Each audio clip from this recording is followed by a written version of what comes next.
All right, two very important steps that shouldn't go unmentioned. If you have a domain name already, what you want to do is select settings, and then you have to connect your domain name. So you would select domains, right? So you want to make sure you're the owner of the store. We've already transferred ownership to you. If you're the owner of the store, all you have to do is select connect existing domain, right? So what you would do is type in your domain name if you purchase your domain name from a third-party provider like GoDaddy.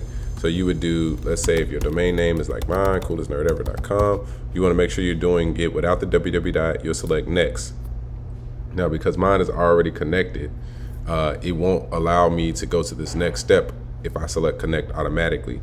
So what you want to do is make sure that you're logged into your GoDaddy on a different tab, so it'll automatically integrate the GoDaddy domain directly with the Shopify. That's if you have a GoDaddy account. Now, if you don't have a GoDaddy account, you don't have to connect existing domain. You would just select buy new domain, right? So you would type a domain name in, and let me see, you would say shop coolest nerd ever. All right, and it'll tell you the price, and you'll select buy, and it'll buy, and it'll charge you right to your store, and you'll have your domain name, right? So again, if you don't have your domain name, is not available, another way that a lot of people do it is just throw the word shop in front of it if it's not available. So that's how you buy a domain name if you don't have one, or you connect a domain name if you do have one.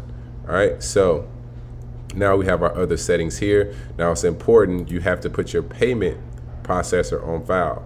So you'll select payments after you select settings. So settings and then payments. Now payments is where you'll enter in all your debit, your credit information. You're going to be signing up for Shopify Payments, right? Shopify Payments is the payment processor of choice from Shopify, depending on what industry you're in. Depending on what industry you're in, you would possibly not get accepted for Shopify Payments. It's a strong myth that Shopify Payments doesn't allow hair companies. What they don't allow is certain hair companies. So they'll look at you on a case-by-case basis, and they have a check system, and they can see if your LLC or if your social or EIN is in any type of watch services, and then if it is, they'll let you know if you're either approved or declined. And unfortunately, it's no type of review system. If you're declined for Shopify Payments, then you're just declined.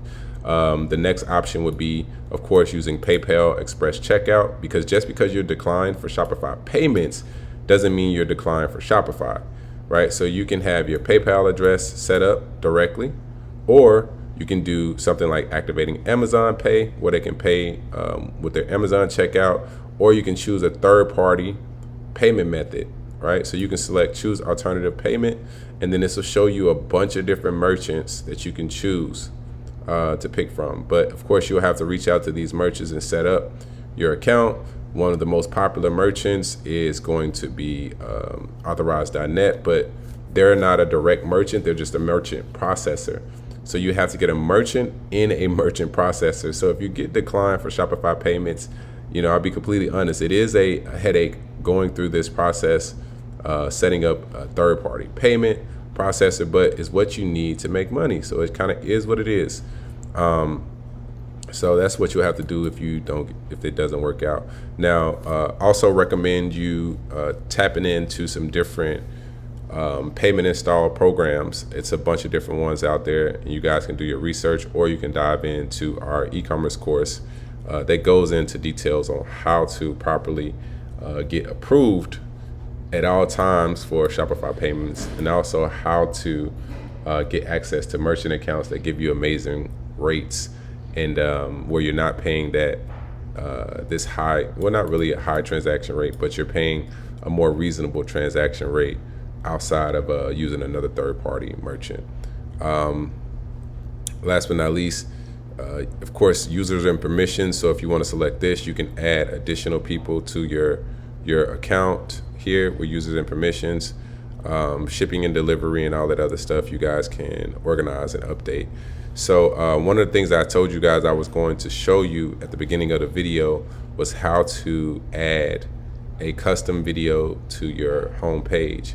All right, so the way that you add a custom video to your home page is you have to select the settings, how I did before. I got to settings. Then you have to select files. All right, So with files, you have to already have a video in mind. The video must be smaller than 20 megabytes, and you can upload a video. So you would select upload files. You would find a video on your computer. All right, let's say it's this video right here. All right, so it takes a little second to upload. The video uploads and then it uploads successfully, but then you have to refresh to see the video. All right, make sure it's less than 20 megabytes. So then you would just select copy link. So I click copy link. And then the next step is going back into my sales channel. Now, before I go to my sales channel, I'll give you guys one little tip, one little secret is for checkout, always have accounts are disabled. When you do accounts, especially if you do accounts required, this lowers your conversion rates.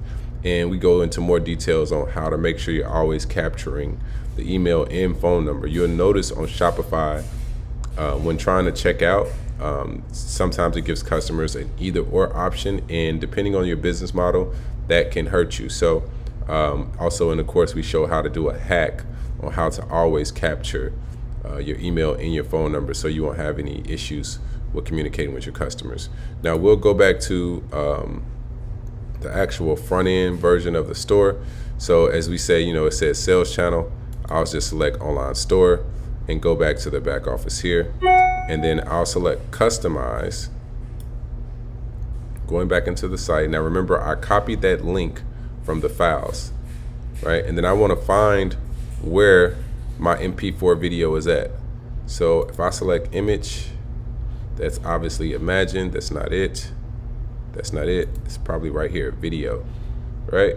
So I select video, and then it says MP4 poster. That's the current file. So if I hit X, you see how that disappeared, and now it just shows my YouTube video? That doesn't look as good.